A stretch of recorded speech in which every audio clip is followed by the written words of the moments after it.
All right, Bang Bang. Today is Wednesday, October 2nd, Chicago Dog Walk. Couple guests today.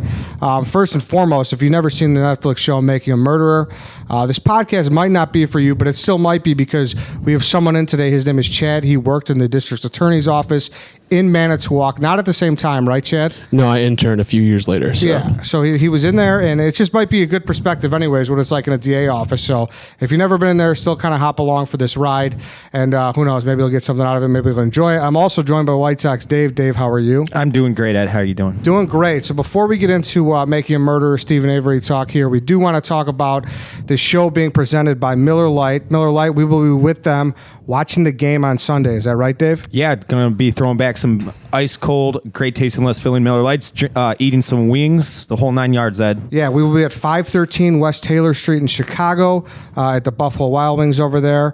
And yeah, like Dave said, since 1975, Miller Lite brewed the first light beer that didn't compromise on taste, and they've been doing it ever since. Miller Lite is the original light beer brewed to have more taste and only 96 calories. Come watch the game with us at noon on Sunday. Chad, you're a Miller Lite guy, right? You're from Wisconsin? Oh, of course. There we go.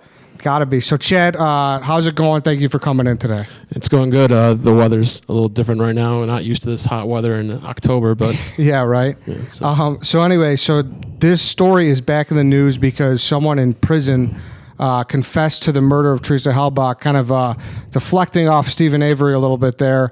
And so you, like I said, you are from Manitowoc? That's correct. Okay, so you're from Manitowoc. Do you work in the DA office? Explain anything else about your background that people should know before we really hop in here. Yeah, so I grew up 5 miles outside of Avery Auto. So back in 2005 when he was convicted, I remember the manhunts starting not too far from where I lived, and it was the talk of the town. Manitowoc is a small area, so once you're getting national hype, that's going to be on the news every night. And wait, so there was a manhunt? Yeah. I don't think the... yeah, there's a manhunt. For when they were looking for who murdered her? No, for Teresa Halbach. Oh, so it was a search party. Search party, they call it a manhunt. Okay, when I think manhunt, I think they're looking for the person who did it. No, you know? they found, it wasn't that they had to find Avery, it was they were looking for Teresa Halbach. They were looking for the body. Correct. Okay, yeah, okay. That, for some reason, I would think that is like a victim search party or something like that.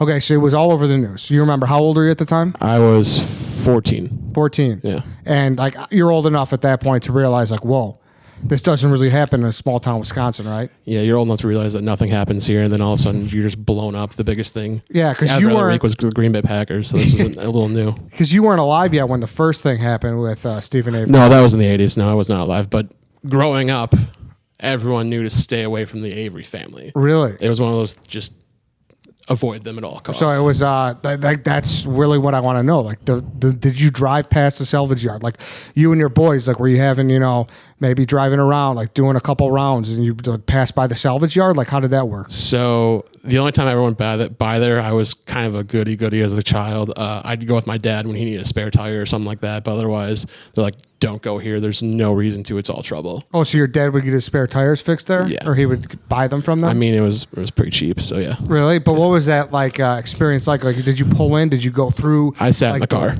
Okay, so you sat in the car. But like, was it like you pull right up and you're at like the garage where you always see the dad fixing his shit? Or? No, you pull right up and you just see just this huge lawn of just cars and car parts. That's it. Yeah. You started looking around, then someone would find you and ask what you're looking for. And did you get the sense from your father that he was like a little queasy about it, or he's a grown man, he's okay?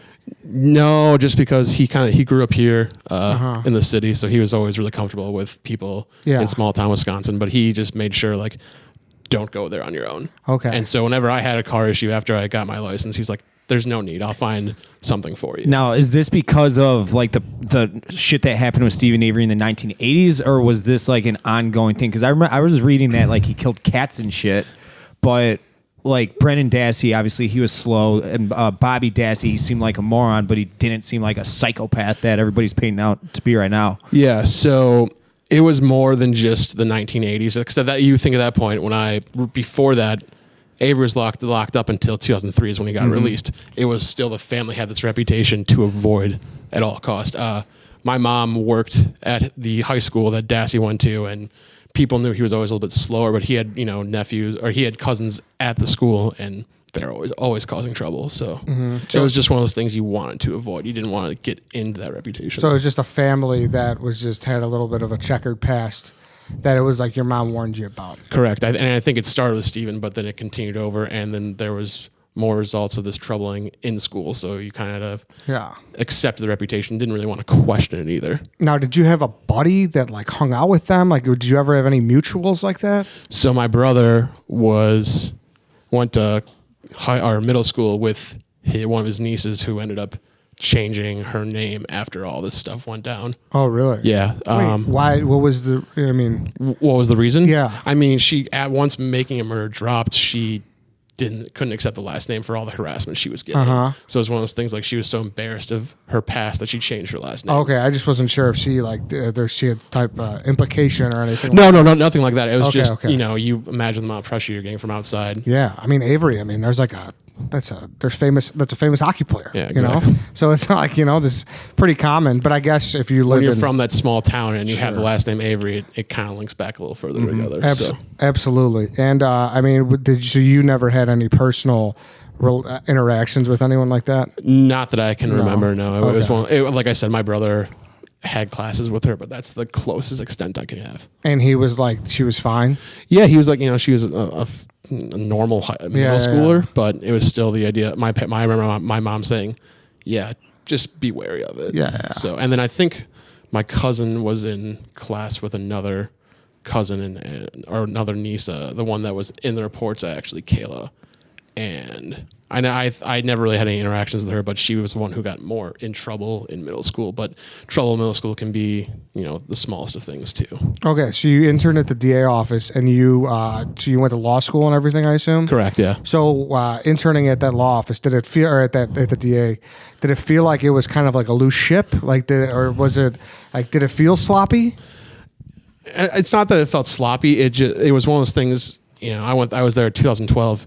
You didn't really think about making a murder dropping. It's not like there's any sort of warning coming forth that shit was going to hit the fan for them. But there were still tons of files on it because it was one of those cases that was never going to, that they always had. You always record your files at a law firm. But there's also a changing in DAs. Went from Kratz to Mark Rohr. So there was a little bit of a difference. And I think he held a tighter ship. So. Okay. Then Kratz did? Yeah. Okay. A little bit. Just a little bit. Yeah. Little was a little understated. And was that what some people would, like, you were an intern. Was that so popular of a case and such an intriguing case that like you would run there and like would kind of read the files? Like, were you able to do that? Or? No, I never did that because to me it was a dead case. It was, it's not going to pop up. I didn't think Netflix was going to come to a small town of Manitowoc and blow up this case that everyone who was anyone in Green Bay or Manitowoc area thought, okay, they were guilty. And did you still live there when Netflix came? No, I was living in Milwaukee. Any family over there? Yeah, my parents are still in the Manitowoc area. What was it like? Like, I mean, when you went back for Thanksgiving or something that year, was it like what? Like, they obviously nobody knew that it would blow up to what it did. Yeah. But what was there any like inkling? Like, why is Netflix here? Like, what are they doing? So my mom was actually asked to interview, and she's like, "I have no interest in talking to these people. Yeah. Why would I do this? This has nothing to do with me." But she's like, "Well, do you have an idea why?" I'm like, "I'm sure if there are Netflixes in the area, it's gonna be because of something big." And the only big thing I could think of was the Avery case. Oh, so they no, they were asking questions, but my mom declined to comment, so she didn't really get any more information. They just asked her, "Do you want to be in an interview for an upcoming documentary?" She said, no. But hold on, you said that it was kind of a dead case, though. What made you think that because it was the biggest case to come out of Manitowoc, besides a piece of Sputnik dropping in the 60s. Okay, So all right. Okay, so take me back to when you were at the DA's office. Did you have any dealings with Ken Kratz? No. None. And he was the one who was like he was the top dog, though. No, it was Mark. It was Mark Rohr. It had already switched over. Correct. It had switched over. So I had no dealing with Kratz. I had all dealings with Mark Rohr. Was there anything? I mean, was there tales of Ken Kratz? Did everyone know he was kind of an odd guy? It was one of those things I just didn't really ask questions about it because I was more focused on I just want to do a really good job being here as an intern, trying to push this forward to get to law school. So I wasn't gonna push any buttons per se. Yeah. So it was one of those things I like. Had it been during the making murder time, I kind of would have pushed a little more. But. Yeah. And I mean, did you ever talk to anyone around there about the trial, though? Like, No. It wasn't something that I never considered myself going to be involved in the Avery case. And like I said, I thought it was a dead subject, so why bring it up when there's other things that, the intern, they want you to be focused on. Okay. So. What about the lawyer the public defender that Stephen Avery had, Len Kaczynski? Remember him? They got rid of him. I remember him, but yet no interactions. No, was he still practicing? Do you know? I'd have to look back. I honestly don't know. Okay. I mean, can you kind of also like on Netflix this for us?